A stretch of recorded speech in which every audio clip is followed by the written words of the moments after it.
បងប្អូនម៉ូទ័រជ្រោយដីរបស់យើងបានចូលស្តុកថ្មីណាបងប្អូនម៉ូទ័រជ្រោយដីលក្ខណៈគ្រួសារចា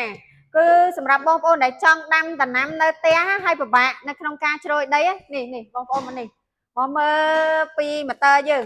បងប្អូនដែលពិបាកនៅក្នុងការជ្រោយដីនៅផ្ទះយើងបងប្អូនអាចទិញម៉ូទ័រនេះមួយទៅជ្រោយដីនៅផ្ទះជ្រោយដីចា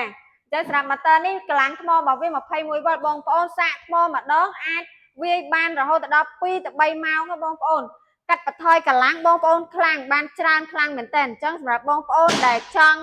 ដឹងព័ត៌មានថែមអញ្ជើញមកដល់ទីតាំងហាងផ្ទាល់មកមើលក៏បានដែរណាបងប្អូនចាហើយហាងយើងមិនមែនមានតែម៉ូទ័រជ្រោយដីម៉ូទ័រកាត់ស្មៅម៉ូទ័របូមទឹកមានគ្រប់តម្រូវការសម្រាប់បងប្អូនខាងបងប្អូនធ្វើកសិកម្មចា